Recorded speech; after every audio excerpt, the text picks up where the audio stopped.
Changing the trail of exploring RC crawling? Well, guess what? RC Quality Coffee brings you morning wisdom, the latest rig tunings, and pro tips that you'll need. So call out of bed and stick around. Welcome back, everybody. Today, we're on my favorite spot, Linda Vista. And I brought Alexis. Alexis. So we're going to be talking about his story and what he got going on in his life. I want to know how you got into the hobby and then how you got introduced into pork belly. Okay. So I got into the hobby, I want to say summer of last year, 2023. Okay. It was when I first got an Ep15. Primarily was for my daughter, but you know how that goes. So we bought it for her. We were going to go camping in the Mojave. We ended up doing a couple of camping trips, but really quick, I saw she wasn't really into it.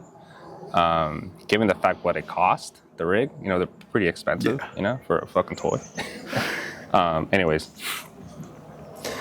fast forward to like December, it was when I really went down the rabbit hole, because that whole time, you know, I didn't really initially, you know, find too much interest into it because, yeah, it was a scaled down rig, you know, but it wasn't really, you know, what I was expecting, you know, because I would see these other crawlers, the 10 scales, which I didn't know back then, you know, and I was like, damn, I think it's pretty sick.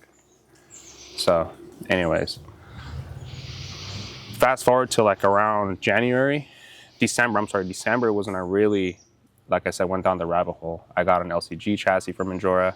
I was upgrading tires, playing with suspension, shocks, bodies even, from Lexington to hard body, this and that, dabbled a little bit. Ultimately, it was a balls to the wall Cape Crawlers build. Oh, shit. Flex blades in the front, flex blades in the rear. You know, because he was what was popping in the crawler scene. You know, what I thought. You know, and it wasn't until I met Rex, and me and Rex go way back. Okay. But I saw him in a call hobby one day, and I was like, dude, what's up? You know, I only knew Rex because of biking. Okay. You know, we used to ride bikes together. We were part of this community called Sounds of Fixed Gear. But he had his hard body. It was a hard body Yoda at the time. I think he still has it with trenchers. And that's how I got introduced to the pork belly. But at first, though, when he picked up my rig, I was surprised because he said, "Oh, Alex, this is really top heavy." And I'm like, "What? Like, what are you talking about? Like, I have a balls to the wall flex blade build. Like, you're wrong." Yeah. You know. So I thought, right? But looking at his build and looking at how he was driving it, you know, it got me intrigued because the way his body was fully unloaded and the way his axles and his tires were still stuck to the ground, you know, I was like, wow, like I'm definitely doing something wrong and he's doing something right, you know. And then he followed up. He's like, Alex, like me and my buddies, you know, we're building this chassis. No, they built the chassis. I think at that time they already had it built. This was around March. Yeah, you guys already had it built. And he was like, yeah, well, we've developed it. You know, it's pretty sick, this and that. And I'm like, okay, all right, you know what I mean? Like, all right, that's cool. But I wasn't interested in it. You know what I mean? Mind you, I had a balls to the wall Cape Crawlers build. You had a top of the line. You know what I mean? So it's like, I stayed true to what I built. Yeah. You know. But then I was watching your PBX10 video, how you were explaining the flex suspension, the flex tunability of these chassis, and I was on Res Concepts page, and I was like, oh, this is pretty cool, right? This was around March, like 5 months ago, you know. So I ended up getting my PB24 chassis, and it was a hard body chassis. So it was what I was intending to build, hard body PB24, you know, and I built it, and at first it wasn't what I thought it was going to do. It wasn't doing what your videos were saying, this and that, but it was because, again, I had that Cape Crawlers, or I had that whole recipe of how they do things, and I tried to put it on this. So it wasn't flexing, it wasn't doing any of that cool characteristics that you guys were talking about, you know? So, you know, and that led to me joining one of the Facebook groups, Spark, Bay Area Rock Crawlers. And this is where it all began. This is where I met JT. Okay. I met JT at Fowler, and I have to give credit where credit is due, and that's JT. JT, this goes hand in hand with the comps. I'll speak about that in a second. You know? Yeah. But JT influenced me in a way to where he wasn't telling me what to do, but just seeing him drive at the comps, whether it's out here, you know, whether it's Genentech or whatever, the way he analyzes things, or the way his thought process for sequencing before a gate or before something, it's pretty bizarre. You know, he's a 1-1. You know what I mean? There's a reason he's winning all the comps, and he's a 1-on-1 person. You know, but I had to give credit to him because the first day I met him, right away, I knew my rig was built incorrectly, and he didn't tell me, "Oh, dude, your thing sucks." Or, no, he was just like, "Oh, you should probably try and do this, this, and that." He gave me pointers, you know. And he did just that. Went home, narrowed my track width, played with my weight bias, with my layout. I had a completely different build, you know, and thus begins the algorithm of buying more chassis. It works. I want more. So I bought my first. I bought a cage build chassis or another PB24 chassis, but I did it. I bought a half cabbage, so it was essentially a cage build. Okay. And that was my first cage build, and that's where I really went balls to the wall too. I played a lot with that. When it came to adjusting the shocks, rake, how does your rear affect the front, you know, all this, along with getting help from JT. He was giving me pointers. I was kind of watching how he was tuning his stuff. I was watching how he would adjust his rake towards wheelbase, stupid things like that, you know, make a huge difference, especially at comps. Oh yeah. So,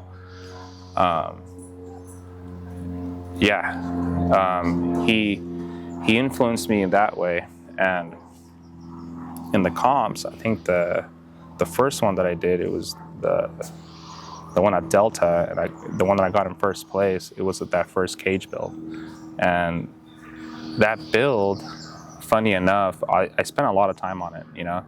But even though I spent too much time, I think, tuning the shocks, tuning all that stuff, the flex, because I did run it with no braces, so I can have a lot of flex. Yeah. You know what I mean?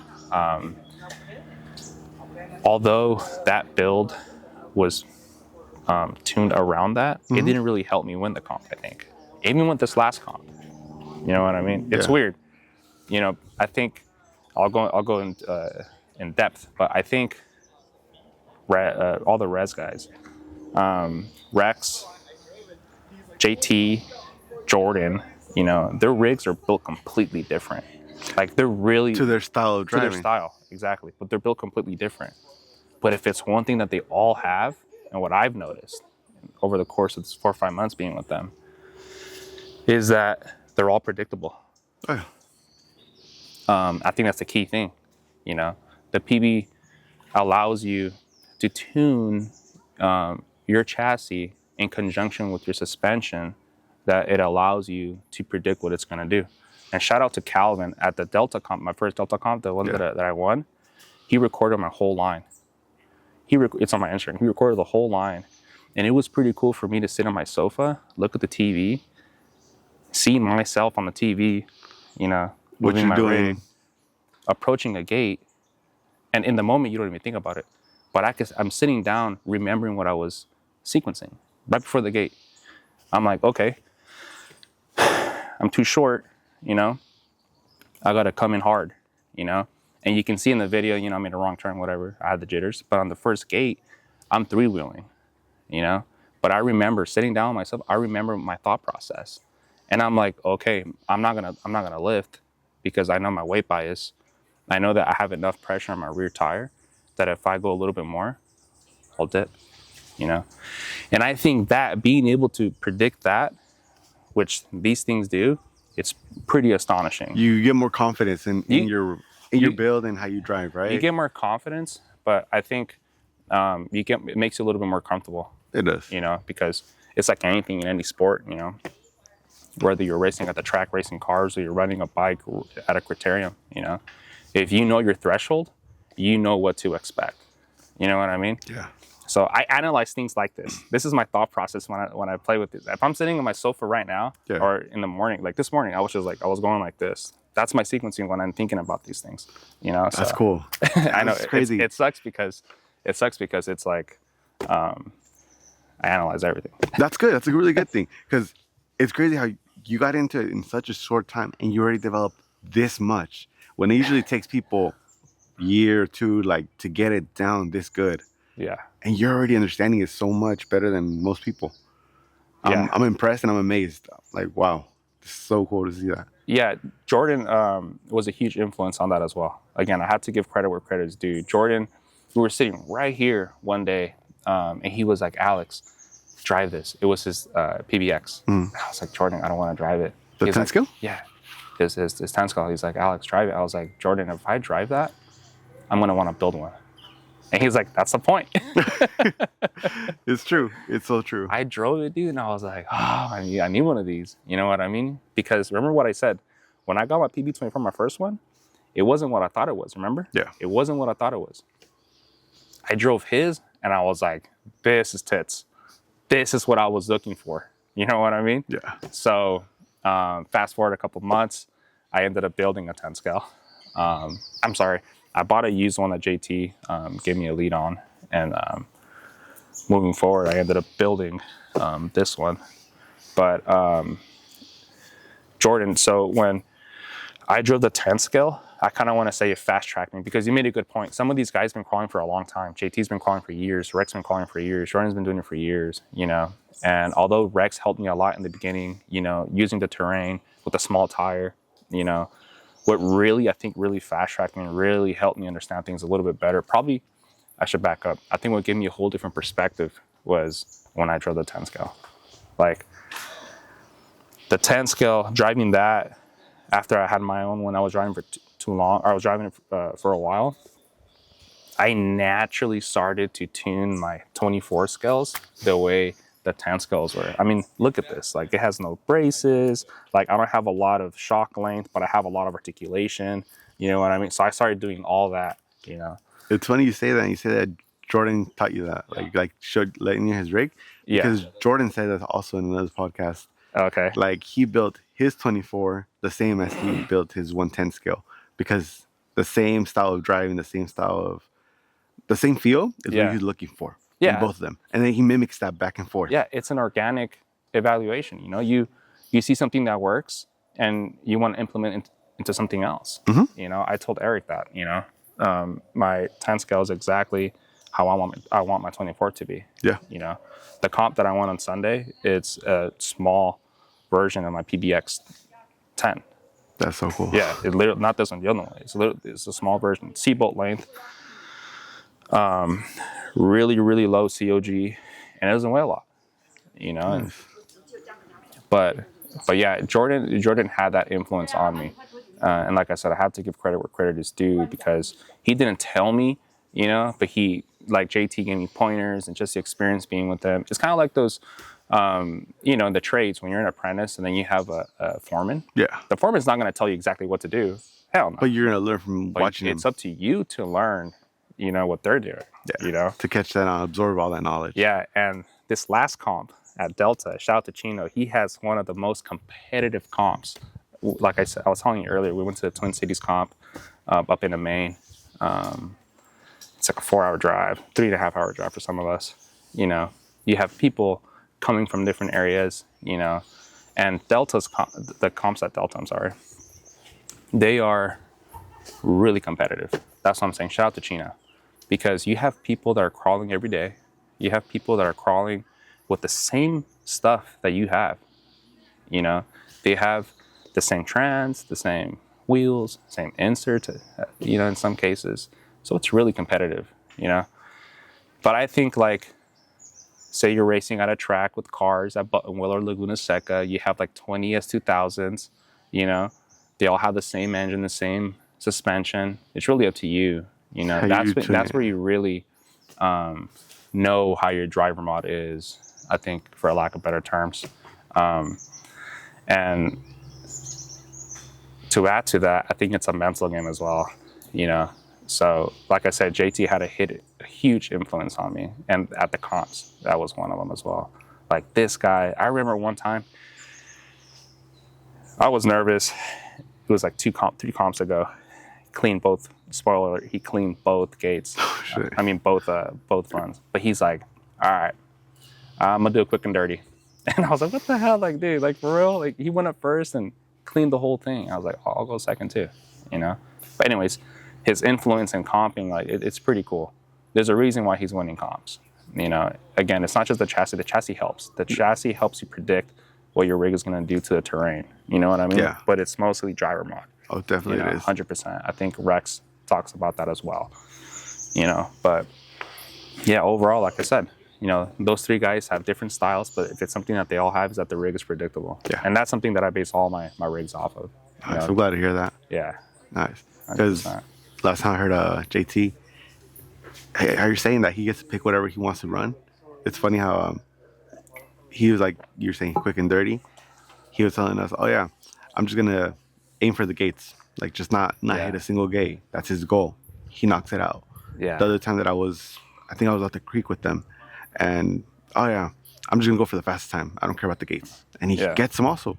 Like, however he wants to drive is how he wants to. Yeah. And he gets his goal.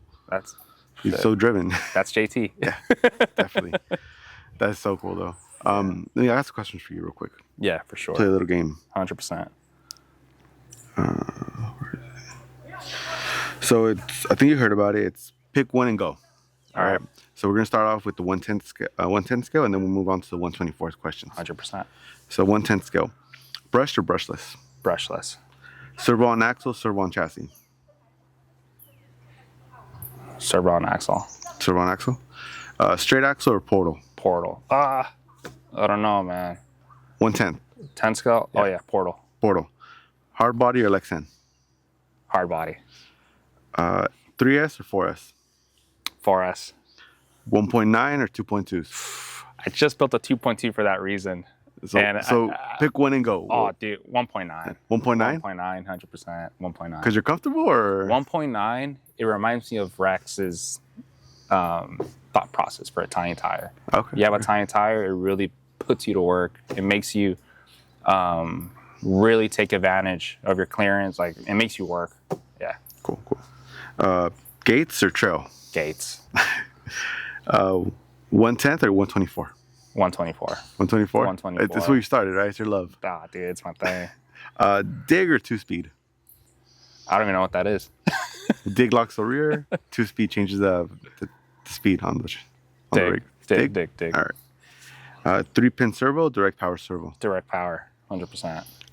Scale crawling or extreme crawling? You had one go and that's it. Shit. Extreme crawling. Extreme crawling? Yeah, dude. Right. You do more of it? The thing is, extreme is like, it's like a vague word. I think of extreme like what Rex is doing. You know what I mean? That's extreme. Well, I mean, to anybody, what we're doing out here is extreme. Like, yeah, you're right. That's what we consider it. Because a regular stock crawler is not going to do most of the stuff that we're doing. You know? Yeah, that's true. So that's what we consider extreme. Just a bigger category. Okay, extreme. Yeah. 124 questions. Oh, yeah, 124 questions. So, brushed or brushless? Brushless. What's your favorite servo? Your go-to? Reefs. Reefs? Reefs. Okay. Reefs. I'm like looking at this. I'm like, that's the NSDRC, but they're great, 100%. Love them. But my Reefs, I've had it on my rig for the longest. I kind of messed up on the endpoints one time, and I ran it for a while, and it kind of started acting kind of funny. But then I took it apart, put it back together, and it works. Reliable. That's awesome. the thing. Awesome. It's like the Honda. There you go. Yeah, reliable. Up, cheap, good. Two-wheel servo or four-wheel servo? A two-wheel. Two-wheel. And hard body or Lexan? Hard body. Hard body still. Hard body still. Okay. Hard body is life, bro. Nice. I like that. I like that a lot. Challenge, scale, it's just everything on there. I tell you, I've been influenced by the greatest these past couple of months. Nice. Favorite servo, favorite motor? My favorite motor. Your go-to favorite motor. Pick one. Dude, it has to be the Komodo, the Micro Komodo. The Micro Komodo or yeah, the it has to be. Mini? Micro Komodo. Okay. Yeah. 2S or 3S?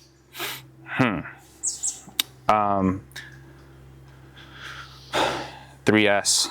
3S, yeah. But because Jordan showed me how to play with the exponential graph on the Noble, that I'm able to have the punch whenever I want.